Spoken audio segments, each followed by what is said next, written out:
Hello साथीहरू, नमस्ते सबैलाई। सन्चै हुनुहुन्छ? अनि म पनि आजकल चाहिँ सन्चै छु भनौँ। धेरै लामो समय पछाडि, लगभग 2 महिना पछाडि बल्ल अस्तिको दिन भिसा हानेको छु मैले पनि। भिसा हानेको पछाडि चाहिँ आज यसो एकछिन बाहिर घुम्न निस्किदिनु पर्यो भनेर। यो चाहिँ मेरो नयाँ कार्यस्थल, मेरो बस्ने ठाउँ यो पछाडिको घर चाहिँ यस्तै छ। अनि यता चाहिँ मेरो काम गर्ने ठाउँ यस्तो छ गाइस।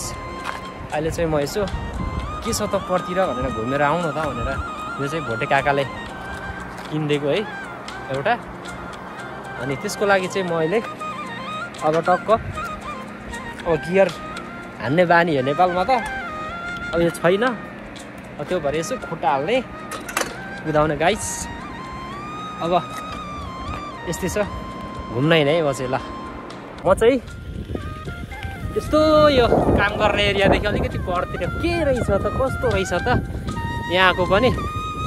लगभग 1 महिना भइसक्यो। अनि त्यसपछि के रहेछ त, कस्तो रहेछ त, एकचोटि घुमिदिउँ न त भनेर हिँड्दै साथीहरू। यस्तै छ कोरिया, सपनाको देश, सपनाको सहर आइयो। साला नपाउनु दुःख पनि पाइयो। अब यस्तरी त खासै सोचेको त थिएन, यस्तो एक्सपेक्ट त थिएन। योभन्दा अलिक राम्रै होला भनेर सोचेको थियो। तर गाइस सोचे भन्दा धेरै फरक छ है कोरिया। पुरा 4 गियरमा दौडाइरहेको छु।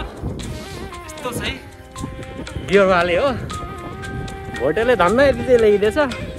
गाडी कुदा भन्छ, अब गाडी कुदाउनु त आउँछ, त्यही पनि लाइसेन्स छैन।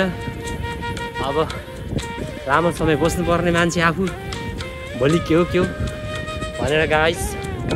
साथीहरू यो चाहिँ कोरियाको चाहिँ के अरे धान यति धेरै फल्छ, यति धेरै फल्छ। अब बिस्तारै बिस्तारै आउँछ है मेरो पनि। अब यस्तै छ।